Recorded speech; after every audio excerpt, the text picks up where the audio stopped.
Momentum reinterpretasi hitoh PKB sama dengan NU atau NU sama dengan PKB. Nahdlatul Ulama atau NU merupakan organisasi Islam terbesar di Indonesia, bahkan mungkin di dunia.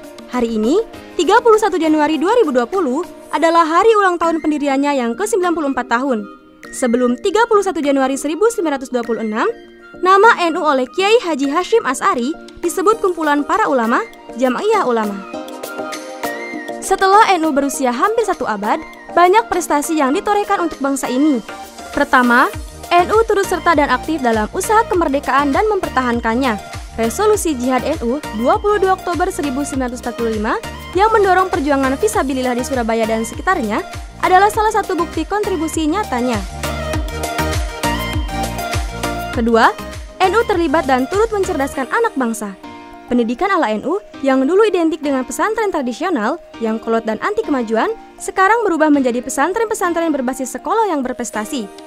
Dampak dari pendidikan ini tidak saja membuat kader NU mahir dalam penguasaan kitab kuning, tetapi juga tak ketinggalan dengan sains atau ilmu pengetahuan, sehingga jarak NU dan Muhammadiyah dalam pendidikan formal tidak terlalu jauh.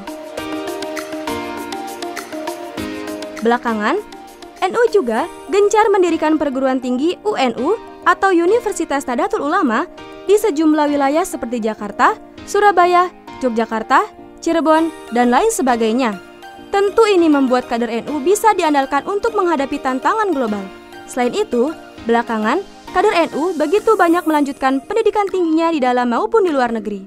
Ketiga, di bidang sosial, tak dipungkiri, NU telah berhasil mendirikan beberapa rumah sakit di beberapa wilayah. Bahkan, rumah sakit NU yang didirikan di Kabupaten Kulon Progo dengan cara yang luar biasa, yaitu dari kumpulan uang koin atau recehan para Nahdliyin. Keempat, di bidang ekonomi, lahirnya Koperasi NU, Minimarket NU, Badan Usaha Mikro NU, BMT dan lebih-lebihnya keberadaan Laziz NU sudah dirasakan manfaatnya oleh segenap masyarakat, khususnya Nahdliyin. Belakangan, salah satu prestasi Laziz NU atau NU Care adalah membebaskan salah satu tenaga kerja wanita yang ada di Arab Saudi dengan menyediakan uang tebusan dengan jumlah fantastis. Uang itu lagi-lagi dihimpun dari jejaring koin Jam'iyah NU. Pencapaian-pencapaian tersebut bukan tanpa masalah. Salah satu masalah serius adalah banyak kader NU kesulitan menembus posisi strategis dalam pemerintah untuk menderma baktikan SDM-nya.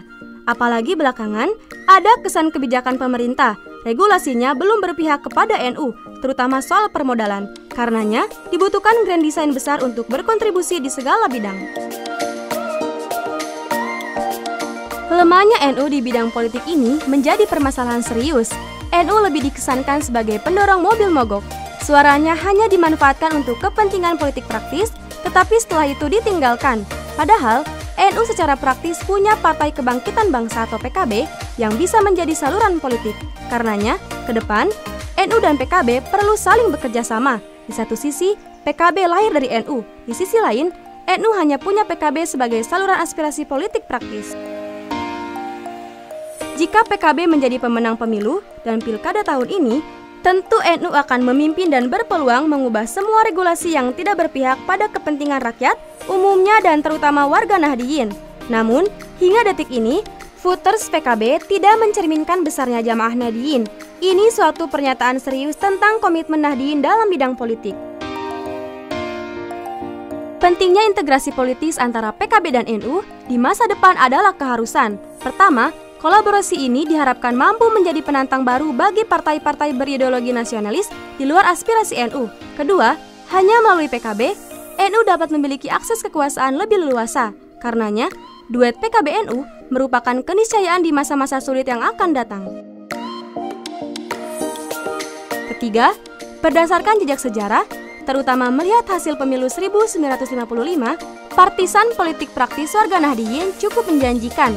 Saat itu, PNI kini metamorfosa menjadi PDIP mendapat 22%, Masyumi 20%, Partai NU 18%. Ini menunjukkan partai representasi NU mendapatkan suara terbanyak ketiga dan cukup signifikan. Padahal, saat itu kesadaran warga Nahdliyin terhadap politik masih sangat lemah.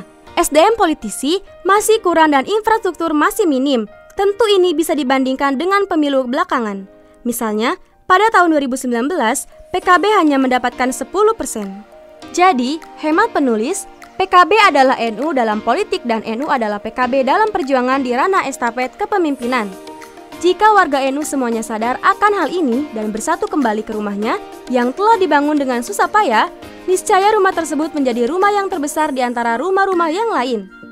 Bahkan, peluang mendapatkan suara lebih dari 18% seperti tahun 1955 sangat besar. Tetapi sangat disayangkan, sampai sekarang ini warga NU masih banyak berceceran tinggal di rumah-rumah orang lain.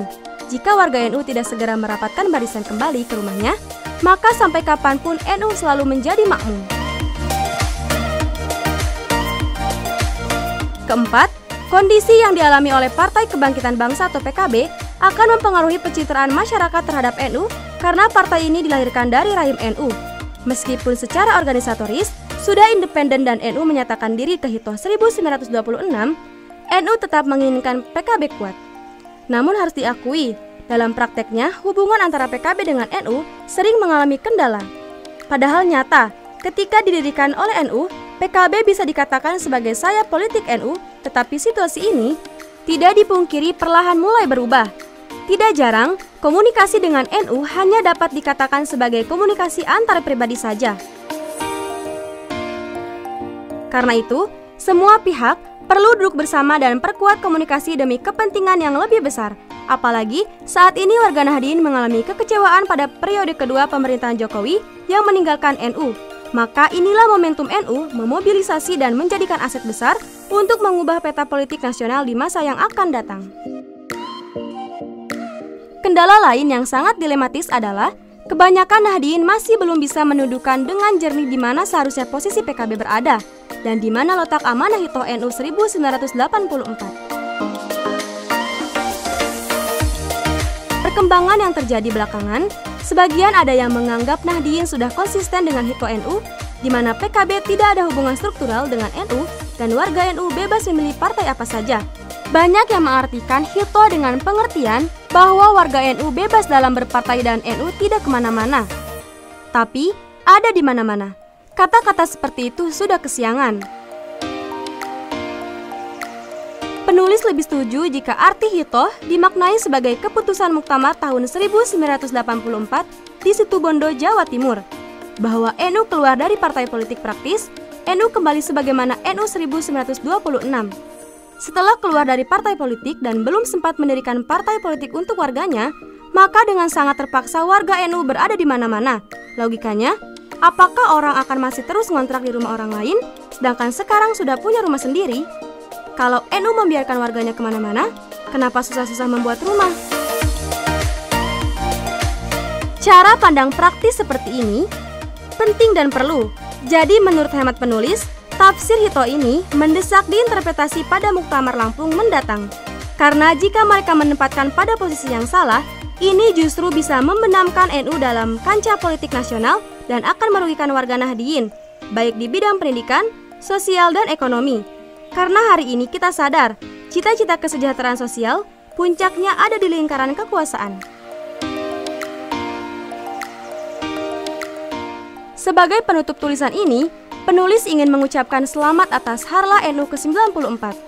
Semoga ultah ini menjadi momentum move on warga Nahdien untuk melahirkan kesadaran sepenuh hati bahwa sudah saatnya NU di depan dan memimpin serta menjadi bagian penting dalam kancah politik nasional dengan cara yang paling sederhana, yaitu mem-PKB-kan seluruh warga Nahdien. Sekali lagi, ultah ke-94 adalah momentum reinterpretasi Hitoh PKB sama dengan NU atau NU sama dengan PKB, sebuah keniscayaan. Wallahu a'lam bishawab.